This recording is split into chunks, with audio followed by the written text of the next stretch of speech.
Hey folks, how y'all doing? This is Diggs Outdoors. And basically what I was going to talk about today is just I was going to leave this on, not try to do anything too cute. That some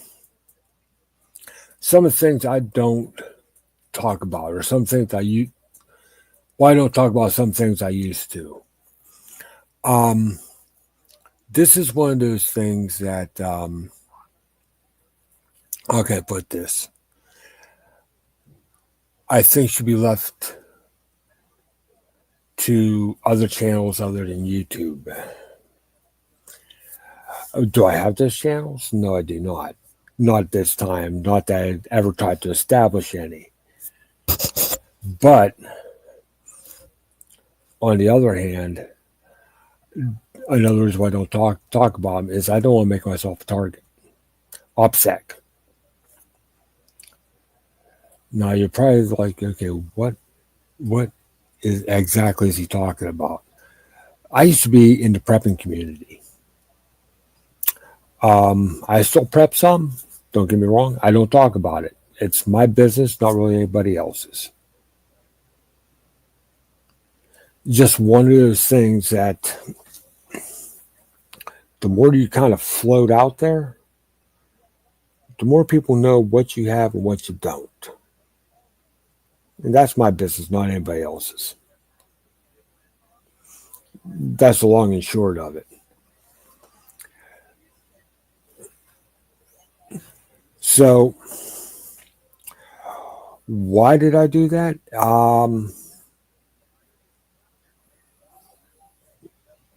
Something made me realize. Some of you might know that there's a blow up between me and one other person. It is what it is.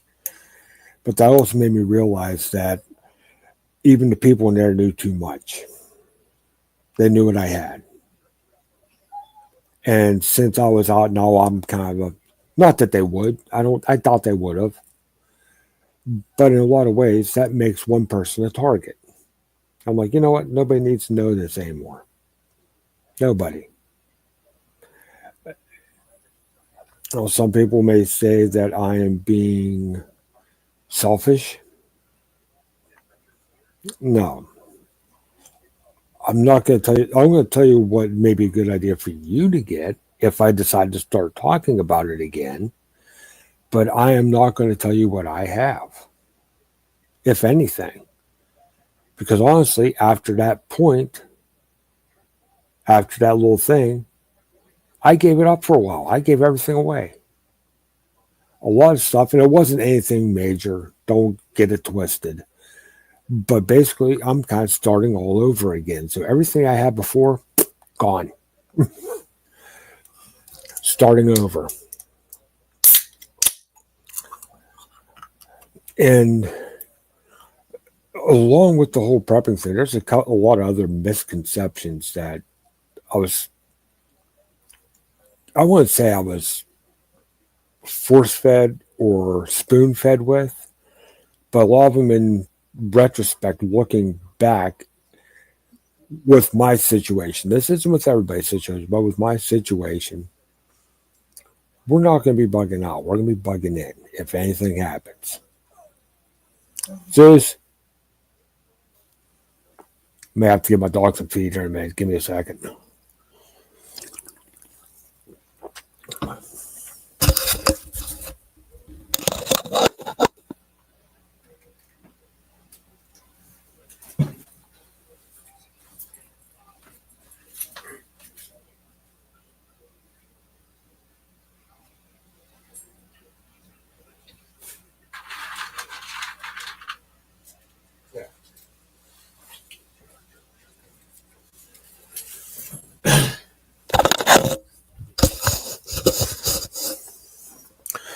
Yeah, because especially around here,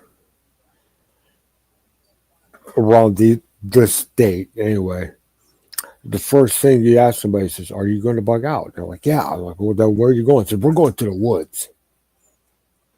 Along with about 80% of the state, they're all headed to the woods. Yeah, them woods ain't going to last long.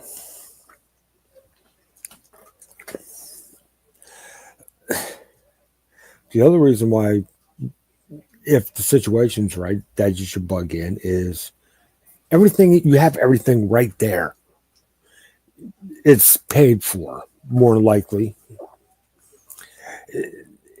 You know how everything works. This isn't a place that you go and check on periodically throughout the year, make sure it's up to snuff and it's stocked.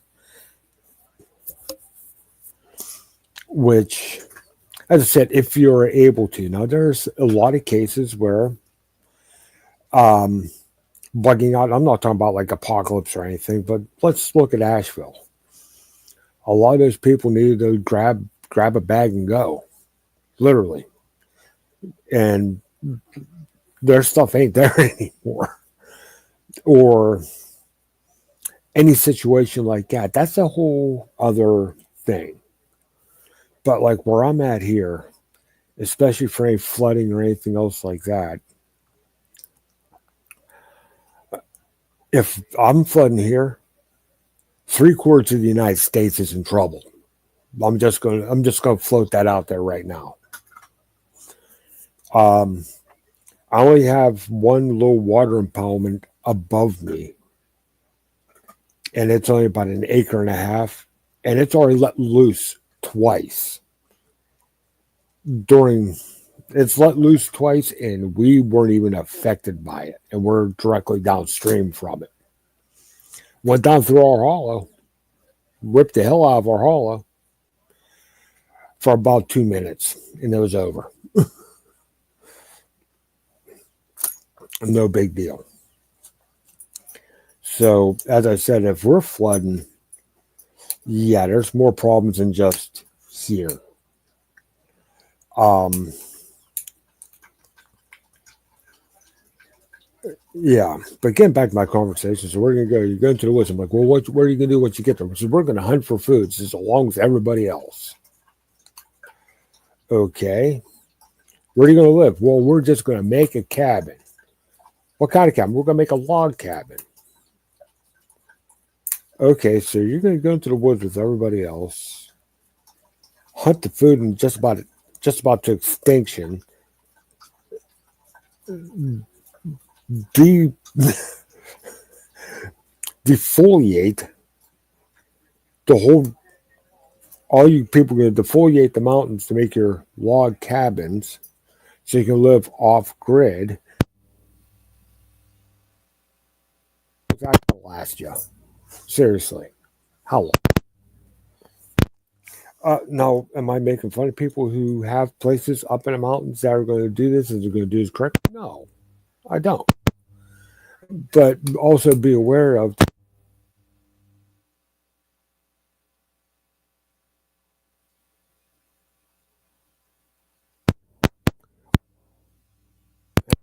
I do before anybody gets that idea.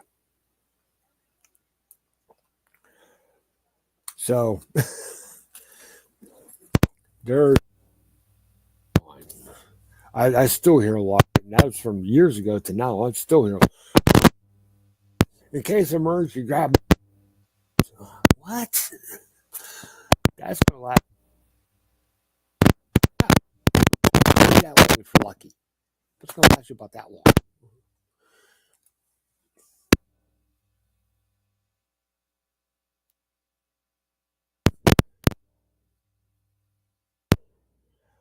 Uh, I'm sitting like,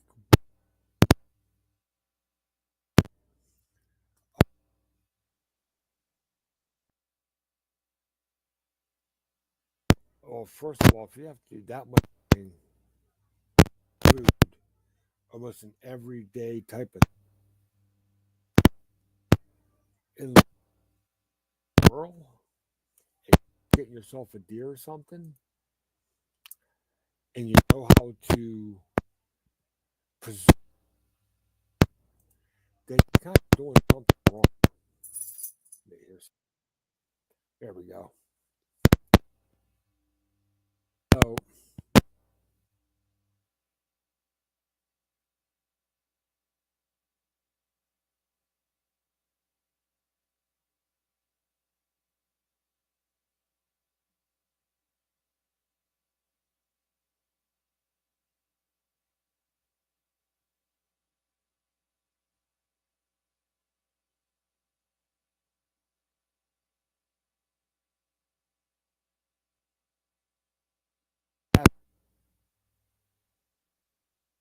Hold on, you guys.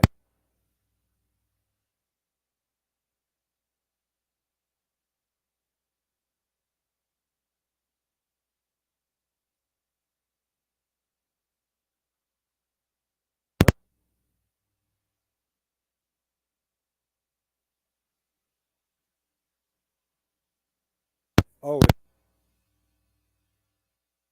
great. Give me 1 second here. I'm going to try to fix my audio.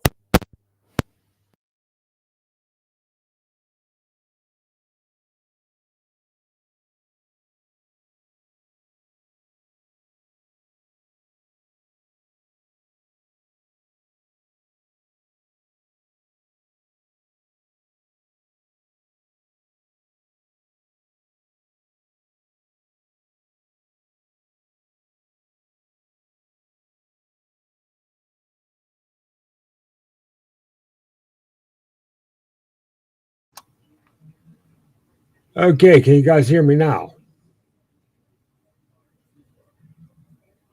Hopefully, you can hear me anyway.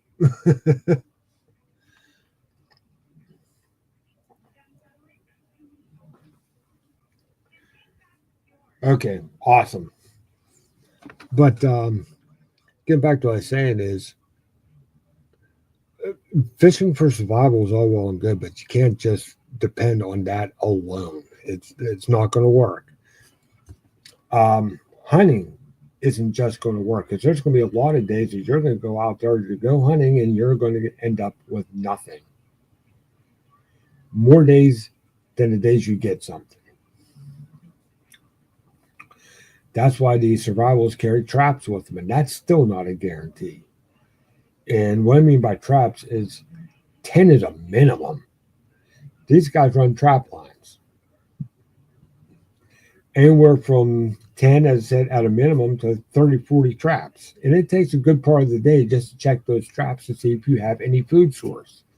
The same thing with fishing. I mean, I can't eat fish. I'm going to tell you that straight up right now. I'm allergic to them. But if I could, I'm sorry, I'm not going after bass every day. I'm going to go and start trying to pull out those bluegill. Things are easy to catch. Because once you get into a survival situation, it's all about the calories. How much you spend by how much you can take in. You kind of have to look at calories, your intake of calories as a bank account. You can only do as much as you take in.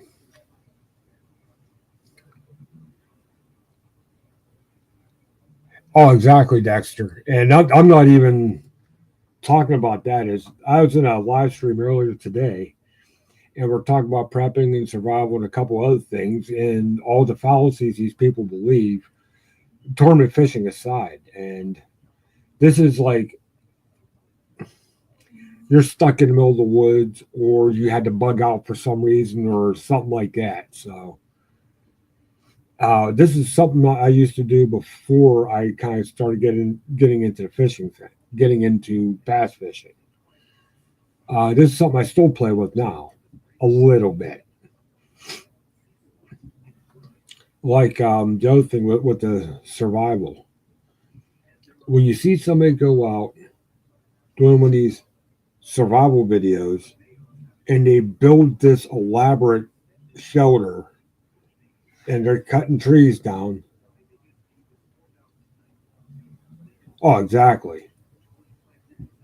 But they're cutting all these trees down. They make this elaborate shelter, and they take time to tie this, that, and the other. How many calories do you think it takes to make that? And honestly, I this isn't somebody bought on par with me because my channel wasn't the greatest. I understand that, but they're like, we're building this because we're going to have to be out here overnight. If you're building that to be out there overnight to simulate a survival situation, you're doing it wrong because where you got the camera at, I bet you your house, the house that they came out of, is probably about 1 to 200 yards behind that camera. I can almost guarantee it. In many cases, not all, many cases. The second thing is, it takes a lot of calories to saw that much wood to make a shelter that elaborate, which brings me to the calories to make the shelter itself. You're going to burn a ton of calories, so you better have a good food source there to replenish all that stuff. Because your calorie bank in your body, you pretty much just depleted right there. And they don't have a fire going. Well, most of them don't even have a fire going yet. Never even seen them take a sip of water, so they may have to prepare water yet too. Once they get the fire going, and get food in their bellies. They got one of the four things taken care of, and it's taking them all day to do it. That's why, like, if you hear me talk about the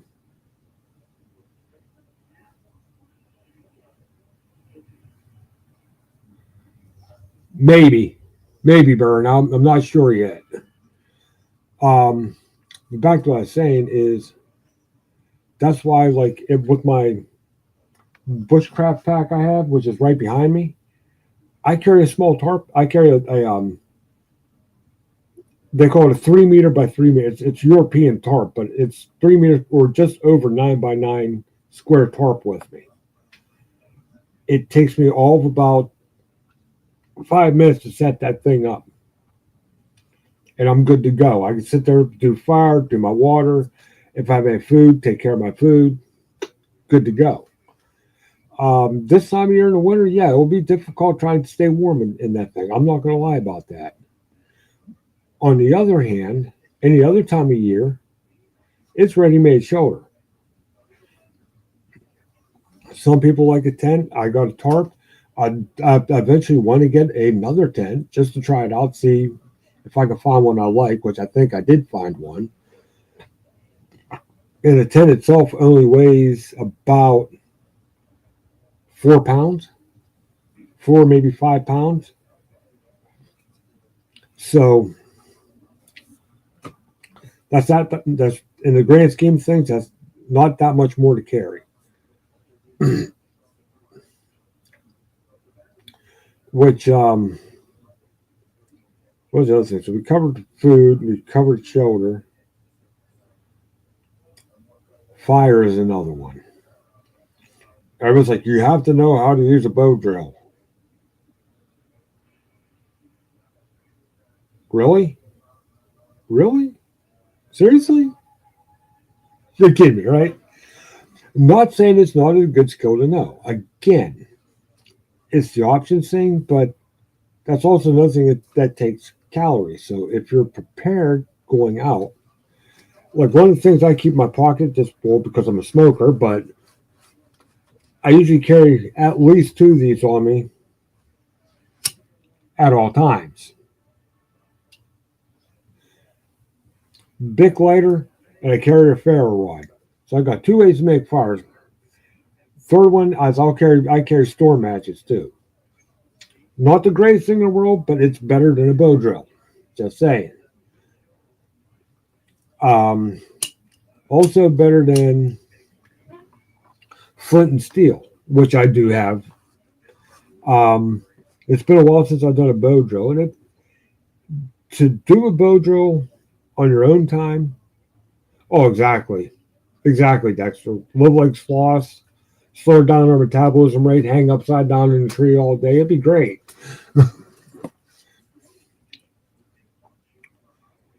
But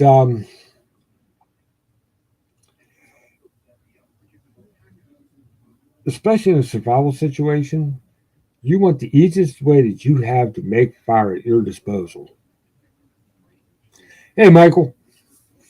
The other thing that I carry that everyone says I'm cheating is I carry fire starters with me. I got like 3 or 4 different brands of fire starters depending on what I feel like using. That's what I take. I have fire starters that work good with ferro rods, fire starters that work good with matches and lighters. I have one of the fire starters I have is like if I would happen to do a bow drill fire and I put that fire laid down with the flame, I could put it into that flame and extend that flame out so I have more working time. The only thing I need that Bojo fire for is to get started. Um, so yeah, there's a lot of stuff just in the top 4 things you need for survival that people will just go all left field on, or that's left field over there. And I'm just like, more I watch this, the more I kind of lose my mind. Like, what are you people talking about? Seriously?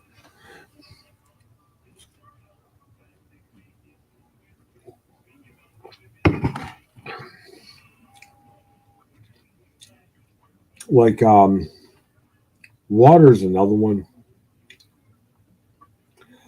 Um, and I'm guilty of this myself because I don't.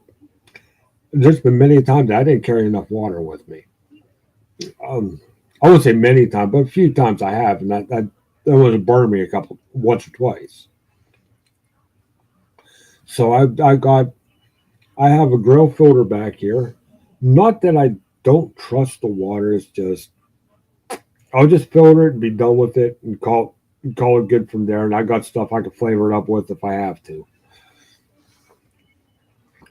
Um, Boiling is another thing. They're like this time of year I boil it. But people are just like deathly afraid of the water coming off the landscape. In some cases, could be a good idea, especially around some of the areas I've been in, which has a lot of strip mine runoff. That's something you got to watch out for, or runoff from regular coal mines that are actually bored into the ground. You can see where that orange is coming out of the hillside and coming down over the hill. All those mineral deposits and everything. So that's some things you need to watch. But all in all, up in the mountains where we go, there's a couple more than a couple streams up there that I'm pretty sure that you could, as long as you know there's nothing upstream, you can probably drink right out of the stream and no ill effects. That water's pure.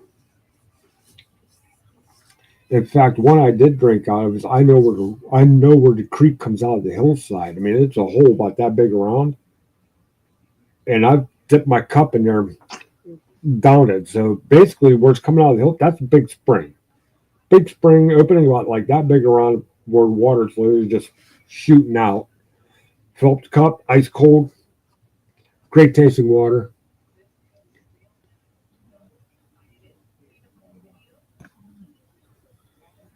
Yeah, yeah, it's one of those things. It's kind of like taking a medication so many times. Your body gets so used to it, it doesn't work anymore. Same thing with some diseases. If you are around it or you get infected with it enough times, your body's gonna be like, "Oh, it's just that. Kill it, get rid of it. Done. See you. Bye.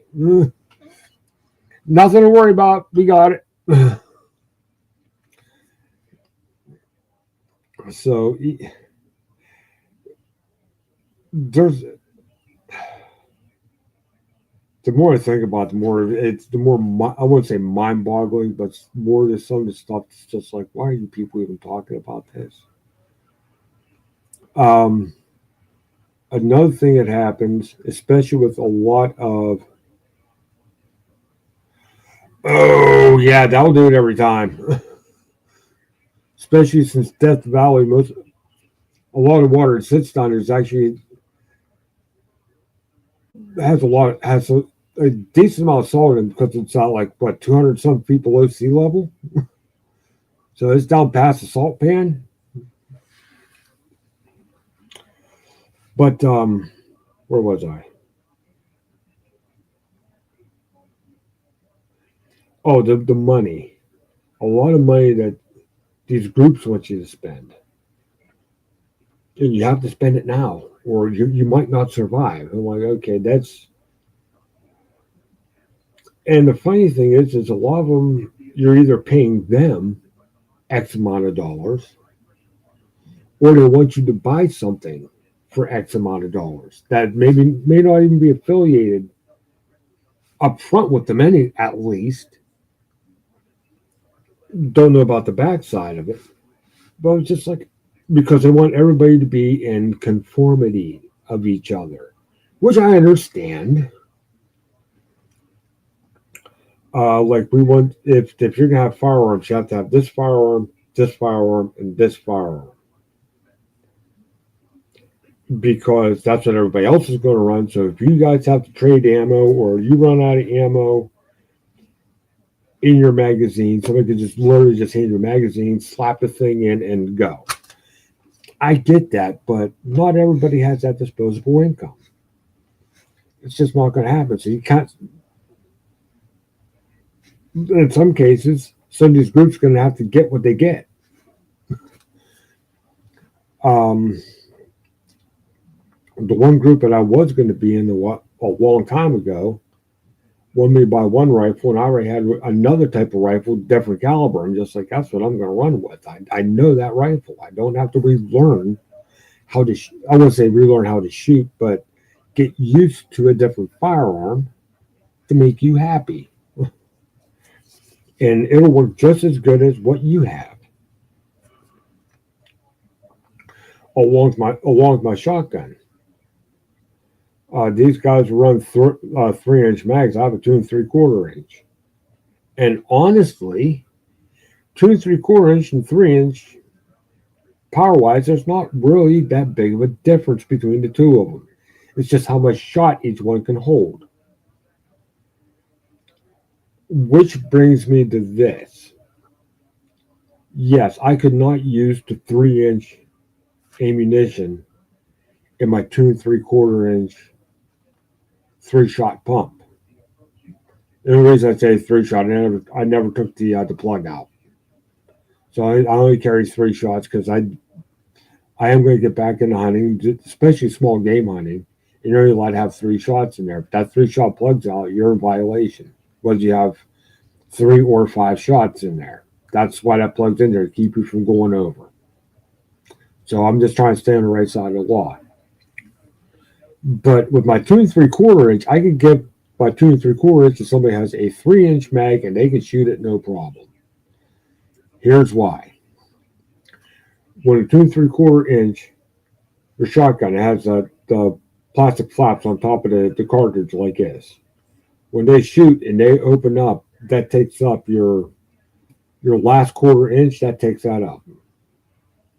So you're not chewing up any of the chamber at all. Now there's a couple of them 3.5-inch mags running around. And you can pay me to have one of those things. Just I've not seen that much ammunition for them. I don't think they're that popular. And that's all you can run it. You can't even run 3-inch in because you're going to be chewing up the last 1/4 inch of the chamber even after the shell opens up because there's not enough there to keep the chamber protected.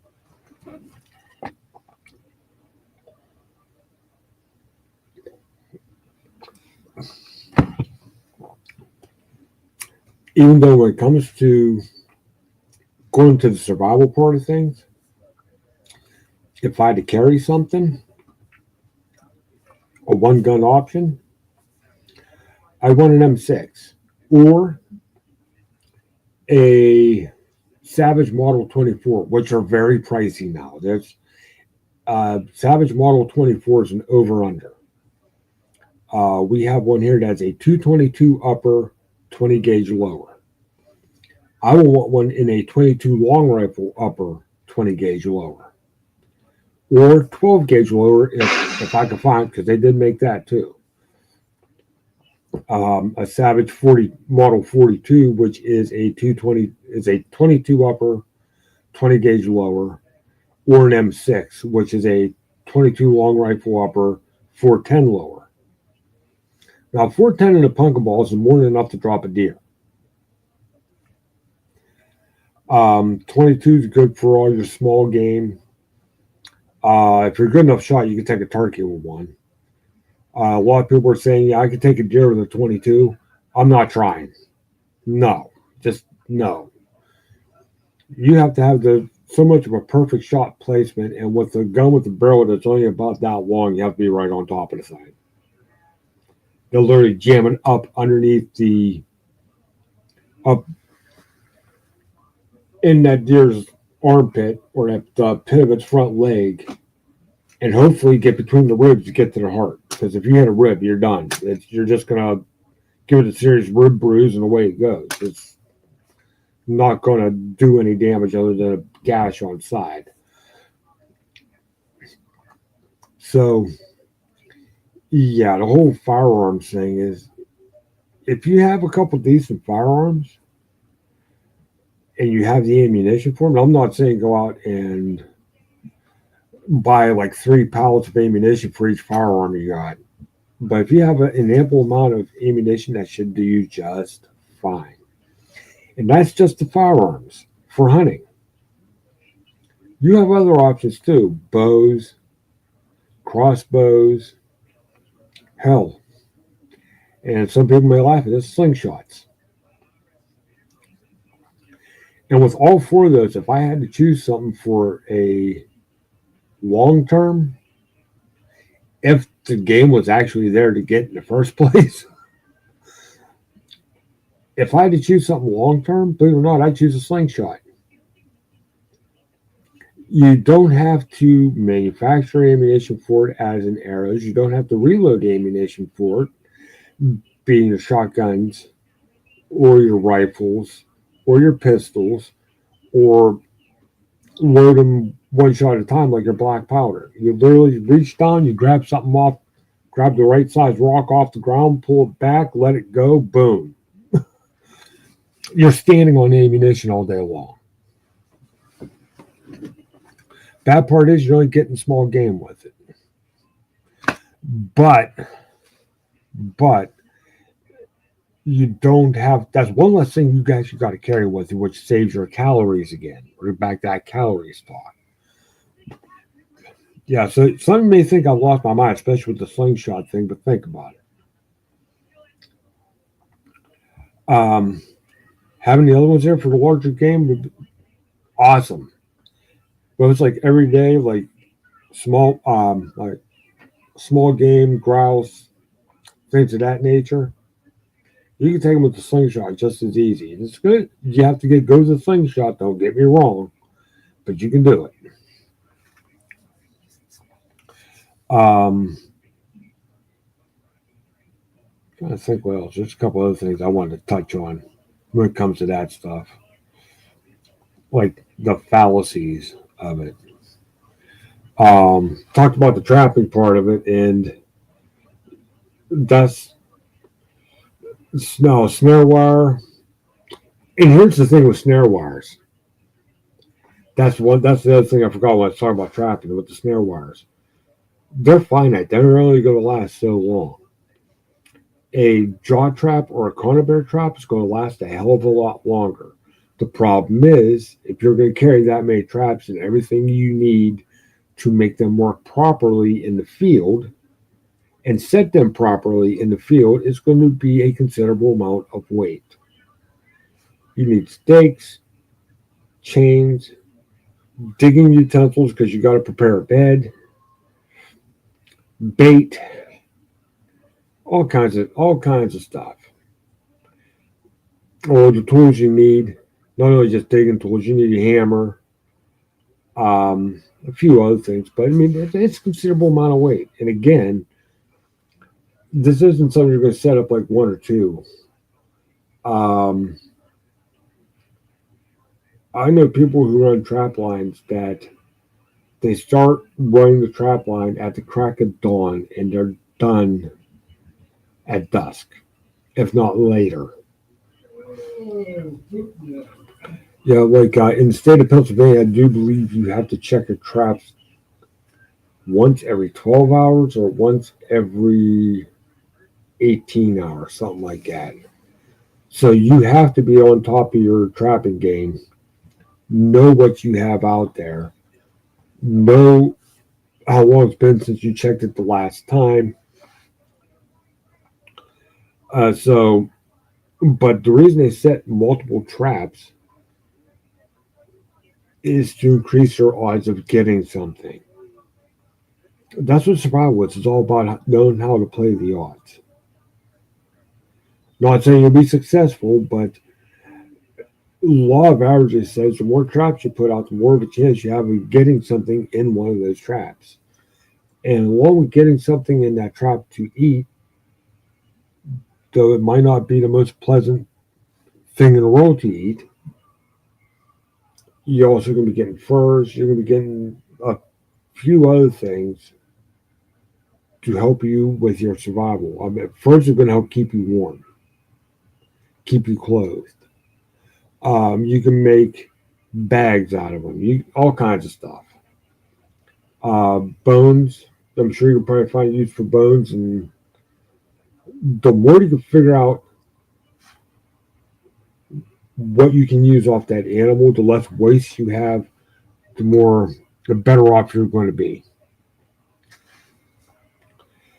Just like somebody said, like especially like learning how to tan the hides, which I don't know how to do, but every animal has what it takes to tan their own hide inside of them, and that is their brain.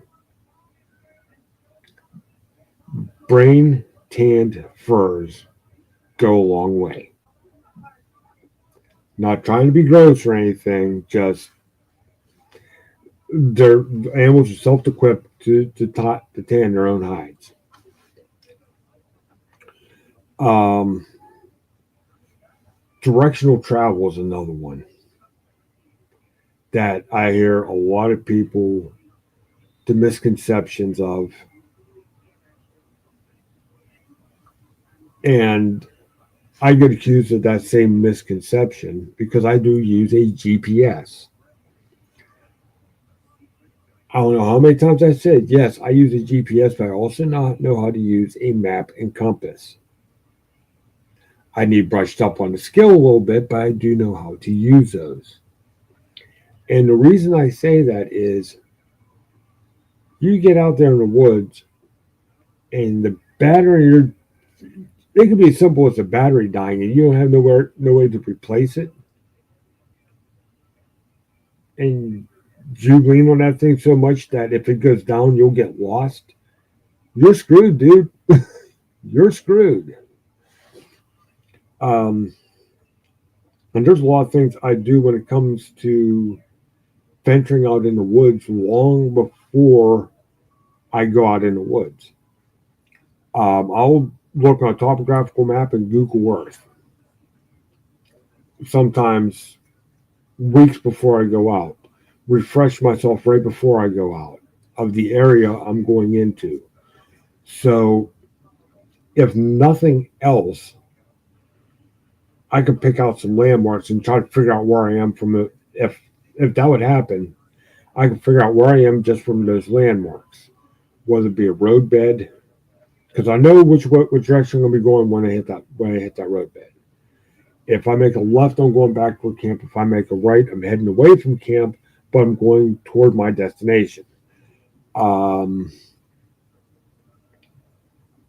Clearings, something that is easily visible from space that I can find something in that clearing, like a up in the mountains where we're at.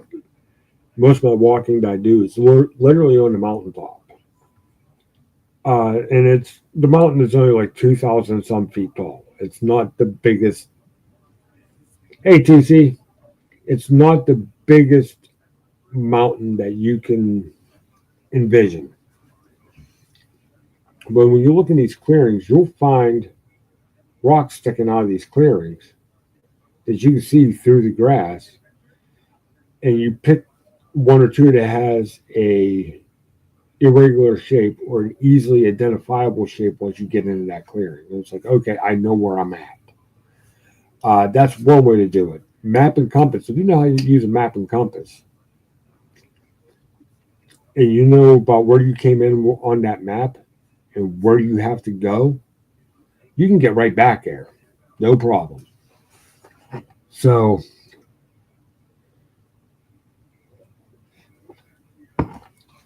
a GPS nice to have, nice to use. It can fail very easily. Um, working misconceptions I see is people talking about the knives that they carry into the woods with them to do bushcraft, or what they call bushcraft. I have a couple, and this is for my folder. It's a little bit big for a folder, but I like this. This is probably my favorite folder to carry right now. It's that. It's not a lock blade, has a really tight walk and talk to it. I mean, listen to it. If I can find a.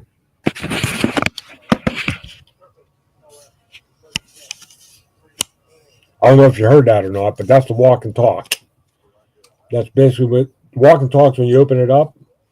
Walk's going to be that first position you hit. Talk's going to be the second one, where it locks itself out.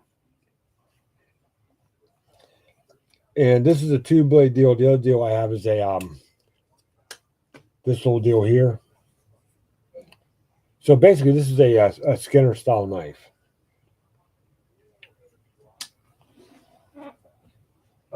Yeah, my bag's buried right now, but I carry a fixed blade that's about that long.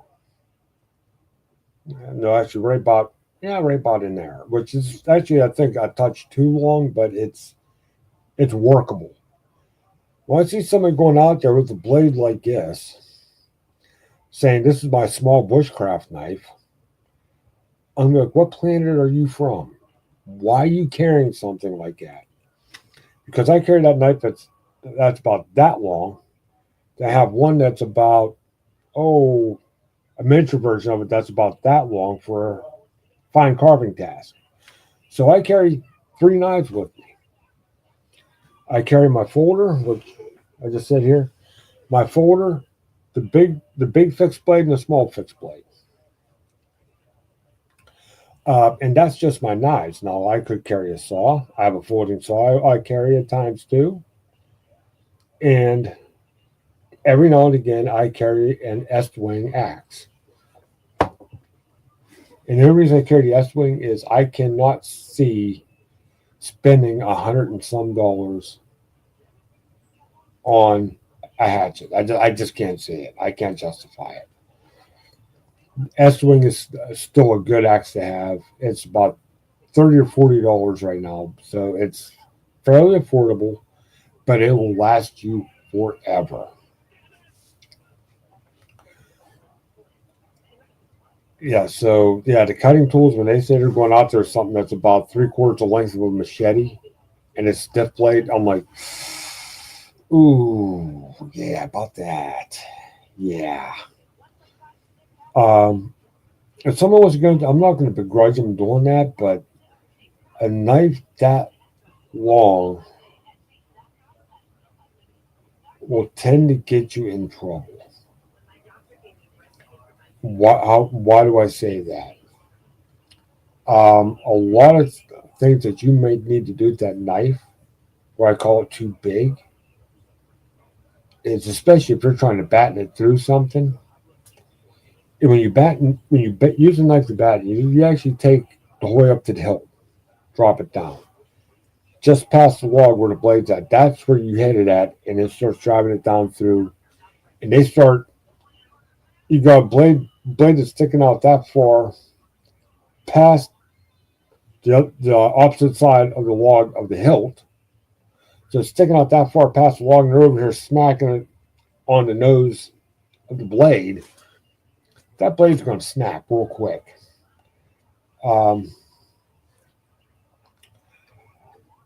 Actually, Dexter, I wish you lived closer to me. I have a buddy that would teach you how to do that. I have a buddy that does flint knapping. In fact, I think it's in here. So while I'm talking about that, the other thing with a lot of stuff with bushcraft and survival is a lot of that stuff has gotten it's because it's gotten way too expensive because somebody added the name bushcraft to it or survival to it. Now they just jack the price up on it because you have to have this. And I'm going to make money off you because I think you have to have this. Not exactly the case, folks. Which brings me to this. I just seen that thing. Where'd it go? There it is. Yeah, Dexter. I sitting on talking to him, and he made this for me while I was talking to him. So there you go. Nice little flint. Is this flint? Yeah, that's a flint arrowhead. And he napped that while I was talking to him. Looked at me the whole time. That's how well he knows how to do this stuff.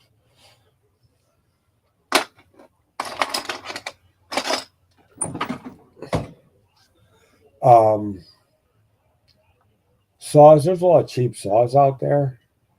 I'm not going to say much because you don't hear too many people say you have to have this saw. There are a lot of saws that are better than others, but it all depends on what you're using it for. The saws that I carry, in fact, I got one of them over here.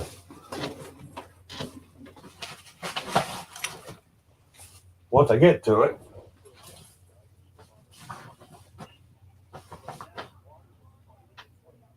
If I can get to it.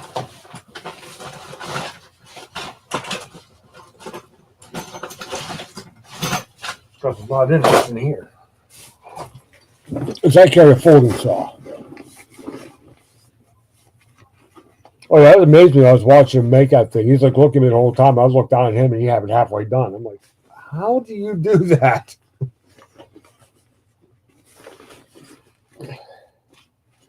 Oh, there it is. Got one on it. Yeah, because I'm going through my bunch of bushcraft thing here. The right thing I had in here, no, I don't have it in here either. It's in the other bed. Never mind. I carry a folding saw. It opens up, the blade's about that long on it. So I could cut stuff at least up to that long. Well, not at least, maximum that long. I have a couple, 2, 3 of those. I have a bow saw downstairs. Now, eventually I want to get a folding bow saw. I'm looking at maybe getting a 21, possibly the 24 inch.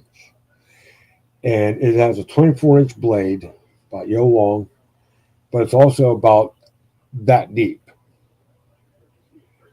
So, and it has a folding frame on it. But when you pack it up, it packs into a 24-inch long tube, square tube about that long. It's all hinged together, just goes blop. You put the blade in it, tighten it down, you're ready to go. The design that's out there, like the Borealis, they've been out there for years. They're pretty much bulletproof. As long as you don't do anything too stupid with them, which, well, yeah, we're talking me here, but no, just kidding. As long as you don't do anything too stupid with them, they'll last you forever. And the way they're made is, if for some reason Boreal prefers that you use their blades, and they have much better blades than you can get from the hardware store. But the hardware store blades will work. Another thing to keep in mind, whether you use a Boreal blade or a hardware store blade or a blade from some other manufacturer from online, 95% of those blades are serviceable. You can resharpen them. A lot of people don't realize that anymore. We live in a throwaway world, okay? It doesn't cut as well as it used to. Throw it away, put another one on. Would it be a good idea to carry a spare, like a spare blade or a new blade along the blade that you already have for it? Yeah, that would be a good idea. If that blade is dull and you don't have a way to sharpen it in the field, you can at least swap it out for one that's sharp.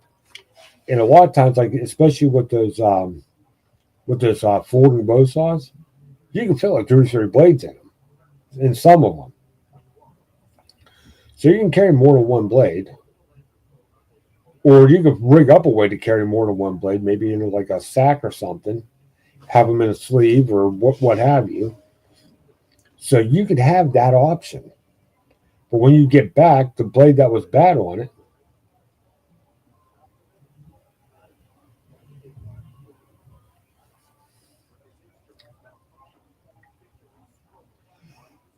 you mean I have one around here someplace. I mean one of these things. These things, this is not a good one. I've only known of about one or two decent ones, and they're both sold at like Army Navy stores that are direct military new old stock. Um, I kept this one. This is a cheapo. I kept this one because I wanted to do an experiment with this one somewhere down the line. Um, this particular one, I want to either try chucking it up in like a jeweler saw, or make a sapling handle for it so I can keep it taut. And I was going to try to use this as a bushcraft coping saw because the kerf on this is more round than it is anything else, and you can turn this thing about any direction and cut with it. So in theory, you should be able to cut radiuses with it, cut around curves with it. I also have the other one that is a hand chainsaw like that, which does work really good, but it's not a cable. It's actually like a chainsaw blade with rollers on it. And so it doesn't get jammed up in the woods. And I was cutting through black cherry, about that big around with it. It takes a couple, 2, 3 minutes to do it, but you can do it. And it, like, not that much effort, just boom, boom, boom, boom, boom. And I do have one of those that for harder work, I kind of keep that around. Um, it depends on what I'm doing. Is I actually used that chain to cut my amble stump or my clave for solitude. I didn't use a chainsaw for that. That's what I used them. Just I'm boom, boom, boom.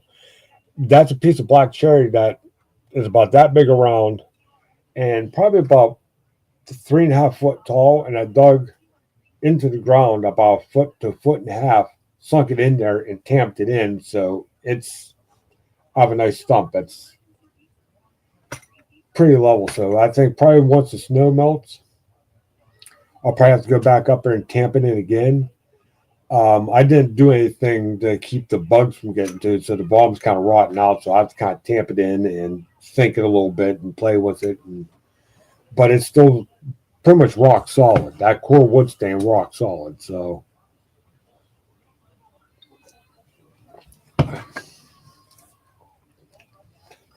yeah, cutting tools is another one. But with that being said, with the saws, this is better than nothing. But out of the same survival kits that you get these out of, which ain't great, there's people out there telling you that they will trust their life to this thing. Whoever says that, you're a fool. These things, the reason why they have the reputation that they do is usually after about the third, you wrap it around your tree limb, you go 1, 2, snap. That no good. That's why I was going to chunk it up. Chunk it up at was I don't know if you can see it's a bag.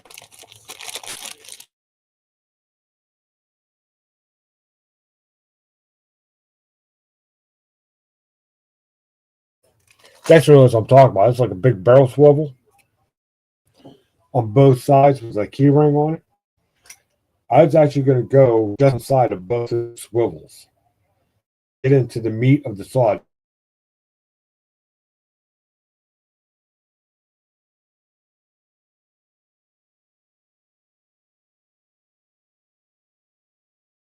That's made out of, the metal's compromised.